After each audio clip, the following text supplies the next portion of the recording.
नमस्कार दोस्तों, मेरे चैनल पे एक बार फिर से आप लोगों का बहुत बहुत स्वागत है। दोस्तों, मैं आप लोगों के लिए लेकर आई हूँ क्लास 12th का अक्टूबर असाइनमेंट नंबर 3 जीव विज्ञान का।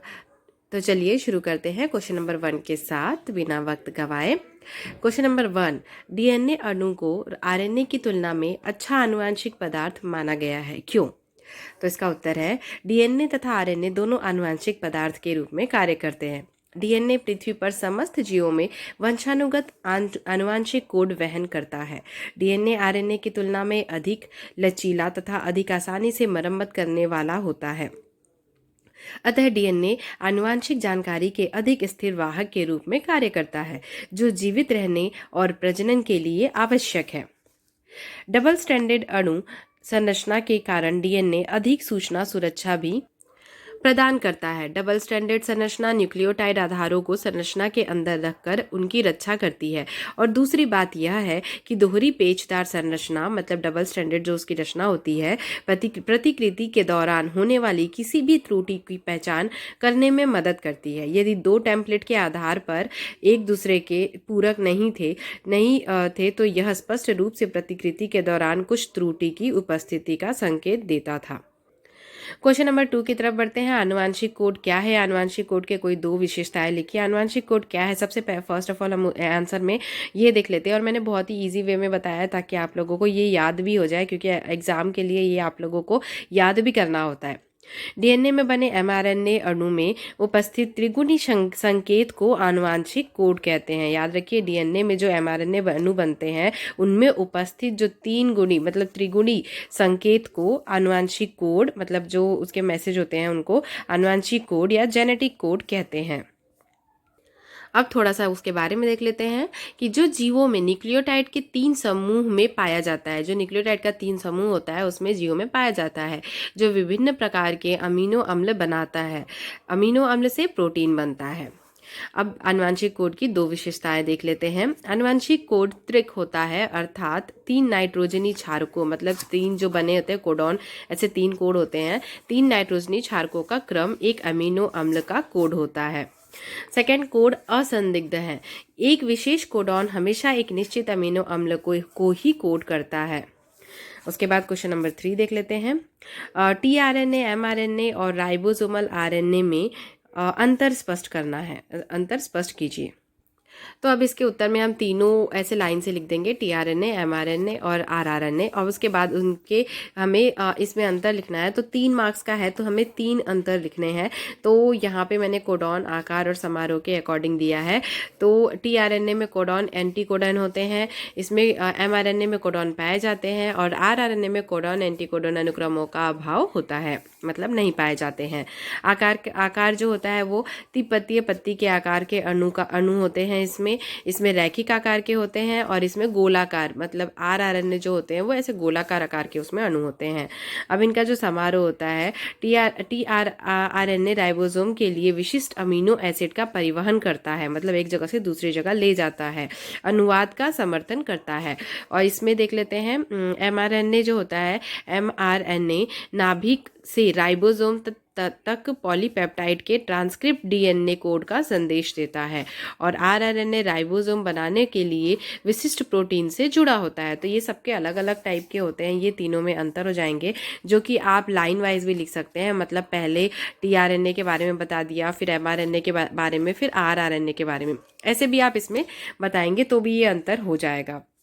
और चाहे तो इसमें डायग्राम भी दे सकते हैं आप। अब नेक्स्ट प्रश्न क्रमांक 4 की तरफ बढ़ते हैं। कैंसर कोशिका सामान्य कोशिका से कैसे अलग है? उसका उत्तर देख लेते हैं। कैंसर कोशिका सामान्य कोशिका से निम्न प्रकार से अलग है। सामान्य कोशिका ऊतक में सामान्य वृद्धि होती है, परंतु कैंसर कोशिका असीमित या अनियंत्रित विभाजन के कारण आकार में बढ़ते रहने की प्रवृत्ति होती है। जो कैंसर कोशिकाएं होते हैं वो अनियंत्रित तरीके से बढ़ती जाती है। ये आपने पहले भी पढ़ा होगा, ऑब्वियसली आप अगर आप 12th में है तो इसके पहले कैंसर कोशिकाओं के बारे में पढ़े होंगे। सामान्य कोशिकाओं में एक नॉर्मल तरीके से वृद्धि होती है जो धीरे धीरे ग्रेजुअली होती है, और जो कैंसर कोशिकाएं होती हैं वो बढ़ती जाती हैं, थोड़े एकदम छोटी सी चीज होती है जो धीरे धीरे जल्दी बढ़ती है, तो उन कोशिकाओं में विभाजन जल्दी होता है। तो होती है, अर्थात कोशिकाओं में असीमित वृद्धि होती है। कैंसर कोशिकाएं रक्त वाहिकाओं को प्रभावित करती हैं। जब उनमें और वृद्धि हो जाती है और वो कोशिकाएं जो होती हैं वो जो हमारी रक्त वाहिकाएं होती हैं बॉडी में उनको भी प्रभावित करती हैं, जबकि सामान्य कोशिकाएं प्रभावित नहीं करती हैं। अगर वो नॉर्मल कोशिकाएं होंगी वो नहीं प्रभावित करती हैं। कैंसर कोशिकाएं प्रतिरक्षा प्रणाली को भी प्रभावित करती हैं, मतलब हमारा जो इम्यून सिस्टम है उस पर भी अटैक करती है। मतलब टोटल जो कैंसर कोशिकाएं होती हैं और सामान्य कोशिकाओं में बहुत ज़्यादा डिफरेंस होता है। तो ये आप लोगों को, ये आप लोग 1 से 2 बार पढ़ेंगे तो भी याद हो जाएगा। ये बहुत ही नॉर्मल टाइप का मतलब क्वेश्चन है जिसे आप पढ़ेंगे तो याद हो जाएगा, बट इम्पॉर्टेंट है। ये आप लोगों को मेन एग्जाम में भी पूछा जा सकता है। अगर आपको डिटेल में भी जानना हो तो प्लीज़ मुझे कमेंट करके बताएं, ताकि मैं आप लोगों को और डिटेल में डायग्राम के साथ इसको बता सकूं, एलिब्रेट कर सकूं, अगर आपको चाहिए तो। अदरवाइज कोई बात नहीं। नेक्स्ट क्वेश्चन देख लेते हैं। प्रश्न क्रमांक 5, निम्नलिखित रोगों के रोगजनक संक्रमण तथा संलक्षणों का संक्षिप्त वर्णन कीजिए। अमीबा, हैजा, malaria. First of all, amoeba मानव की बृहद आंत में पाए जाने वाला एंटमीबा हिस्टोलिटिका नामक प्रोटोजोआ परजीवी से अमीबा होता है। कब्ज, उदर पीड़ा और ऐंठन, रक्त के थक्के वाला मल इस रोग के लक्षण हैं। मक्खियां इस रोग की शारीरिक वाहक हैं। नेक्स्ट, हैजा। हैजा एक संक्रामक आंत रोग है जो वार्डब्रियो कॉलेरी नामक जीवाणु के एंटेरोटॉक्सिन उत्पन्न करने वाले उपभेदों के कारण होता है। मनुष्यों में इसका संचरण इस जीवाणु द्वारा दूषित भोजन या पानी को ग्रहण करने के माध्यम से भी होता है। थर्ड नंबर है मलेरिया। प्लाज्मोडियम नामक एक बहुत ही छोटा सा प्रोटोजोवन मलेरिया के लिए उत्तरदायी है। प्लाज्मोडियम की विभिन्न जातियां मलेरिया के लिए उत्तरदायी हैं। मादा एनाफिलिस मच्छर, जो कि आप लोग हमेशा ही पढ़ते आए हैं, शुरू से ही आपको ये एकदम रटा गया होगा, मच्छर मानव में इस रोग का संचालन करती हैं। अब नेक्स्ट क्वेश्चन नंबर 6, प्रोटीन संश्लेषण को विस्तार से समझाइए। जो प्रोटीन संश्लेषण की क्रिया होती है ये 2 चरणों में कंप्लीट होती है, ट्रांसक्रिप्शन एंड ट्रांसलेशन। तो फर्स्ट ऑफ ऑल हम ट्रांसक्रिप्शन देख लेंगे। डीएनए से आनुवांशिक सूचनाओं का एमआरएनए में स्थानांतरण को ट्रांसक्रिप्शन कहते हैं। यह क्रिया आरएनए पॉलीमरेज एंजाइम द्वारा संपन्न होती है। डीएनए के प्रमोटर हिस्से में इस एंजाइम के बंधने के बाद यह क्रिया प्रारंभ होती है। इसके 3 चरण होते हैं। ये 3 चरणों में कंप्लीट होती है। प्रमोटरों से बंधन एवं आरएनए श्रृंखला का प्रारंभ। सेकंड है आरएनए पॉलीन्यूक्लियोटाइड चैन में वृद्धि, और थर्ड है ट्रांसक्रिप्शन का समापन। उसके बाद सेकंड वाला जो प्रोसेस है वो है ट्रांसलेशन। तो ट्रांसलेशन देख लेते हैं कि ट्रांसलेशन क्या होता है।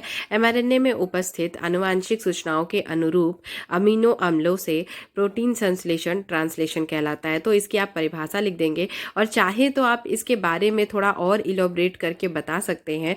वैसे मुझे नहीं लगता कि मतलब इसकी ज़्यादा ज़रूरत होगी, क्योंकि ट्रांसक्रिप्शन भी आप समझाएंगे और उसके बाद ट्रांसलेशन भी समझाएंगे, तो मतलब थोड़ा शॉर्ट में समझाएंगे तो भी चल जाएगा, तो आपको मार्क्स मिल जाएंगे।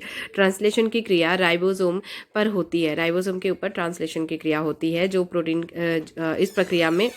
इस प्रक्रिया में प्रोटीन का बनना स्टार्ट हो जाता है। मतलब जब ये जो ट्रांसलेशन की क्रिया है, इसमें ये जो पूरी प्रक्रिया होती है, इसमें जो हमारा प्रोटीन है उसके बनने की जो क्रिया होती है वो स्टार्ट हो जाती है, प्रोटीन बनना शुरू हो जाता है। तो ये थी मतलब पूरी इसकी प्रक्रिया, और ये क्वेश्चन नंबर 6 का आंसर, और पूरे जीव विज्ञान के सारे क्वेश्चंस के आंसर।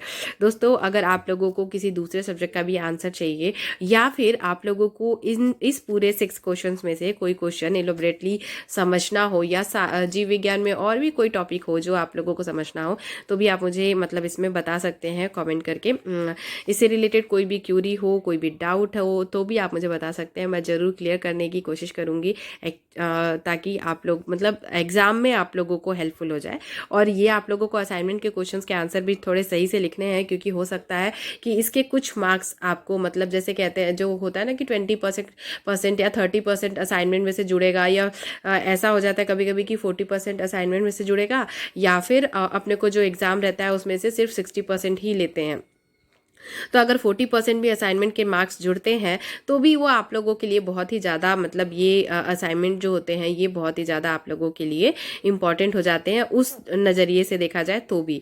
तो आप लोगों को सबको असाइनमेंट अच्छे से लिखना है, और दूसरे सब्जेक्ट किसी भी सब्जेक्ट का अगर आपको और असाइनमेंट चाहिए तो आप प्लीज़ मुझे कॉमेंट करके ज़रूर बताएं, ताकि जो भी सब्जेक्ट का आपको चाहिए होगा मैं उस सब्जेक्ट का असाइनमेंट और उसमें जो भी क्वेश्चन में अगर किसी में डाउट होगा तो भी मैं आप लोगों को प्रोवाइड कर सकूँ। चलिए मैं मिलती हूँ अपनी अगली वीडियो में। इस वीडियो के लिए इतना ही, और थैंक यू सो मच मेरे वीडियोस को देखने के लिए। और अगर आप लोगों को वीडियो हेल्पफुल लगी हो और पसंद आई हो सो प्लीज़ वीडियो को लाइक करना बिल्कुल भी ना भूलें। चल, thank you, thanks for watching.